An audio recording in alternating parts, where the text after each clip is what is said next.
Hello everyone, welcome to R Focus media. ఈరోజు video Harish Rao గారి దగ్గర నుంచి ఏ న్యూస్ అయితే చాలా రోజులు అని వినాలనుకుంటారో, అది బీఆర్ఎస్ వాళ్ళు కావచ్చు, బీజేపీ వాళ్ళు కావచ్చు, కాంగ్రెస్ వాళ్ళు కావచ్చు, ఎవరైతే హరీష్ రావు గారి దగ్గర నుంచి సీఎం పదవి కోసం కామెంట్స్ ఏదైతే హరీష్ రావు ఏం స్పందిస్తాడు, కేటీఆర్ సీఎమా మీరు సీఎమా అన్నదానికి హరీష్ రావు దగ్గర నుంచి ఎటువంటి ఆన్సర్ వస్తుందని చెప్పేసి చాలా రోజుల నుంచి చాలామంది వెయిట్ చేస్తారు.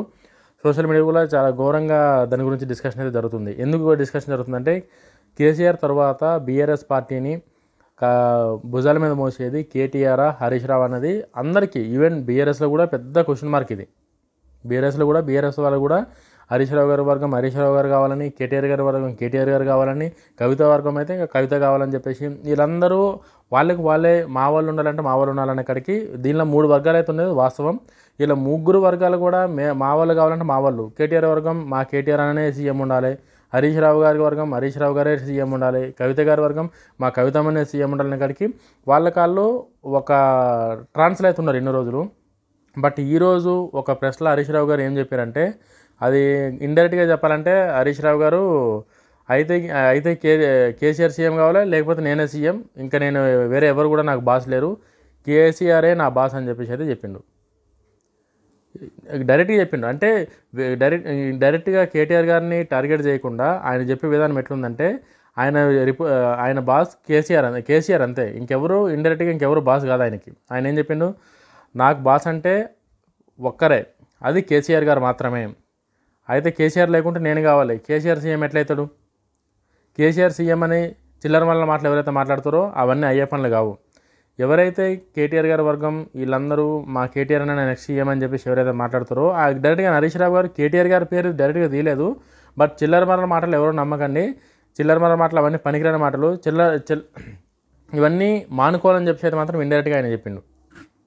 ఎవరైతే ఇట్లా నాకు నేనే సీఎం అని చెప్పేసి హరీష్ రావు గారిని కాకుండా కేటీఆర్ గారు కవిత గారు ఏదైతే అనుకుంటారో, కేసీఆర్ గారి తర్వాత ఈ పార్టీ మాదే అని ఎవరైతే అనుకుంటారో ముగ్గురుల, ఆ కేటీఆర్ గారికి అండ్ కవిత గారికి ఇద్దరికి ఇండైరెక్ట్గా కౌంటర్ ఇచ్చినట్టే ఇది. ఎందుకంటే కేసీఆర్ ఉన్న రోజులు కేసీఆర్ ఆయన బాసు, అది ఎవరు అది హరీష్ రావు గారు చెప్పకున్నా అదే వాస్తవం. అది అందరికీ తెలిసింది, అది హరీష్ రావు గారు చెప్పే అవసరం లేదు. అది కేసీఆర్ ఉన్నప్పుడు ఖచ్చితంగా కేసీఆర్ బాసు వాళ్ళందరికీ, ఆయననే పార్టీ అధినేత కాబట్టి ఆయననే బాసు. ఒకవేళ కేసీఆర్ గారు కనుక తప్పుకుంటే నెక్స్ట్ ఎవరైనా దాని కాడికి వస్తే ఇండైరెక్ట్గా హరీష్ రావు గారు అది నేనే అన్న కాడికి చెప్పిండు ఆయన. దీనికి ఇది చెప్పంగానే ఎవరైతే కవిత వర్గం ఉన్నారో, ఎవరైతే కేటీఆర్ వర్గం ఉన్నారో వాళ్ళందరికీ ఒక్కసారి జర మైండ్ పోయింది. అరే ఏంది ఇట్లన్నాడు హరీష్ అన్న, అంటే ఇన్ని రోజులు మనం అనుకున్నది అవుతుందా కాదా, అసలు కేటీఆర్ అన్నకి సీఎం ఇయ్యడా, హరీష్ రావు అన్న సపోర్ట్ చేస్తాడు అసలు కేటీఆర్ అన్నకి అన్న కాడికి వాళ్ళని ఒక పెద్ద కన్ఫ్యూజన్ అయితే క్రియేట్ అయింది. ఈ కన్ఫ్యూజన్ క్రియేట్ అయిన దానికి సమాధానం అది కేటీఆర్ గారు రేపు చెప్తారా, ఎల్లుండి చెప్తారా, లేకపోతే ఇప్పట్లోనే ఈ లొల్లులన్నీ ఇప్పుడే బయటకు వస్తే మళ్ళీ కాంగ్రెస్ పార్టీకి అదే పెద్ద అస్త్రం అవుతుందని చెప్పేసి ఇప్పుడే లోపల మాట్లాడుకుంటున్నది మనం కొన్ని రోజులు వెయిట్ చేయాల్సిందే. ఎందుకంటే ప్రజెంట్ కేటీఆర్ గారి బిహేవియర్ చూస్తుంటే ఇంకా రాబోయే రోజుల్లో నేనే తెలంగాణకు సీఎం అన్న ఖర్చుతో ఆయన ఉన్నాడు. ఆయన చేసే పనులు కానీ, ఆయన మాట్లాడే మాటలు కానీ, దానికి పబ్లిక్ నుంచి స్పందన వస్తుందా లేదా, పబ్లిక్ దాన్ని యాక్సెప్ట్ చేస్తారా అన్నది సెకండరీ. బట్ ఆయన మాత్రం ఎట్లా అంటే, నెక్స్ట్ నేనే సీఎం అన్న కాడికి అందరూ నన్ను గుర్తుపట్టాలి, అందరూ నా ముఖం చూసారే కేటీఆర్ అన్న కాడికి నాకు ఓటేయాలన్న పబ్లిక్ స్టంట్ ఏదైతే ఉంటుందో, పబ్లిసిటీ క్రియేటివిటీ ఏదైతే ఉంటుందో అది ఘోరంగా చేస్తుంది ఇవాళ రేపు కేటీఆర్ అయితే.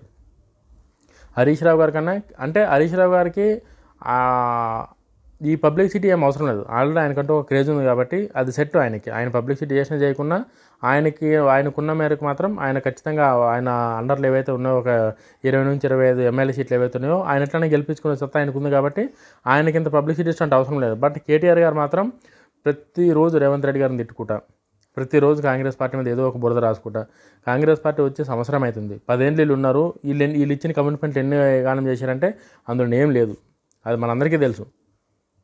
జస్ట్ మాటలతో అన్నట్టు కేసీఆర్ గారు కేటీఆర్ గారు వాళ్ళు పబ్లిక్ ముందు ఏం చేయకుండా సరే వచ్చి అది చేసేసినాం ఇది చేసినాం, ఈరోజు అది చూశారు అన్న కాడికి.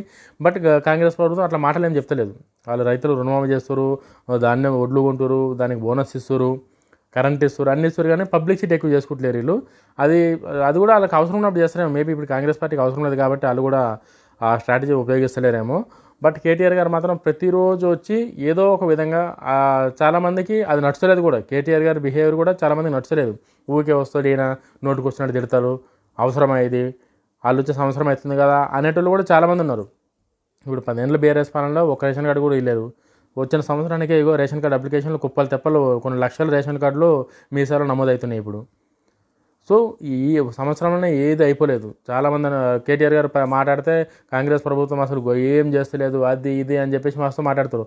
సంవత్సరంలో ఎవడు ఏమీ చేయలేడు. అది ఎవడన్నా సరే సంవత్సరంలో చేయాలంటే మనుషులు అనేటువంటి ఎవడు చేయలేడు. సో కేటీఆర్ గారు ఆయన సీఎం కావాలంటే ఆయన ప్రణాళికలు, ఆయన మాట్లాడే విధానం, ఆయన స్ట్రాటజీ అనేది అప్డేటెడ్గా ఉండాలి. ఇప్పుడున్న పార్టీ కానీ అప్డేటెడ్గా ఉండాలి తప్ప ఏ మైక్ పట్టుకుంటే చాలు.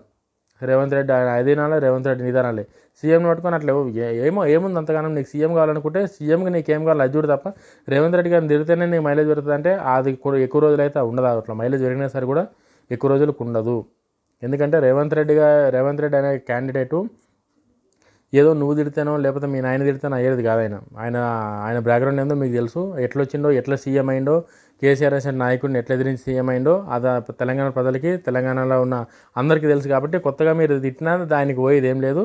ఆయన పెద్ద పట్టించుకుంటాడు, నాకు తెలిసి మిమ్మల్ని ఎక్కువ పట్టించుకుంటాడు అని చెప్పి మీరు అట్లా తిడుతున్నామో అనిపిస్తుంది ఒకసారి. సో ఈ టాపిక్ పక్కన పెడదాం. ఇప్పుడు హరీష్ రావు గారు అన్న తర్వాత కేటీఆర్ గారికి, కవిత గారికి ఇండైరెక్ట్గా ఆయనకి స్ట్రైక్ అయింది ఏంటంటే హరీష్ రావు అన్న ఖచ్చితంగా నెక్స్ట్ సీఎం పదవి కోసం కనుక మా ముగ్గురులో కాంపిటీషన్ వస్తే హరీష్ రావు దీనిలో నంబర్ 1 ఉన్నాడని చెప్పి కేటీఆర్కి కవితకి ఆల్రెడీ అర్థమైంది. ఇప్పుడు కేటీఆర్ గారి వర్గం, హరీష్ రావు గారి వర్గం ఎంతవరకు దాన్ని డైజెస్ట్ కవిత గారి వర్గం ఎంతవరకు హరీష్ రావు గారి మాటలు డైజెస్ట్ చేసుకుంటే అనేది చూద్దాం. బట్ హరీష్ రావు మాత్రం ఇప్పుడైతే ఇట్లున్నాడు. సందర్భం వచ్చినప్పుడు ఆయన ఒపీనియన్ ఏందన్నది చాలా గట్టిగా అయితే చెప్తాడు. దీన్ని బట్టి కేసీఆర్ గారికి, కవిత గారికి చాలా పెద్ద కౌంటర్ ఇది. నా బాస్ కేసీఆర్ అంటే వీళ్ళిద్దరు దాన్ని పనికిరానంటే కదా. ఆయన దృష్టిలో వీళ్ళిద్దరు ఏం లేరంటే. నా బాస్ కేసీఆర్నే నేను మళ్ళీ సీఎంగా చూడాలనుకుంటున్నాడు తప్ప ఆయన ఇప్పుడు ఇండైరెక్ట్గా ఏం చెప్పినంటే కేసీఆర్ సీఎం అయితే కేసీఆర్ సీఎం అయి ఉండాలి, లేకపోతే నేను ఉండాలి తప్ప మిగతా ఇంకెవరు నాకు బాస్ లేరని కూడా మాట్లాడిండు ఆయన.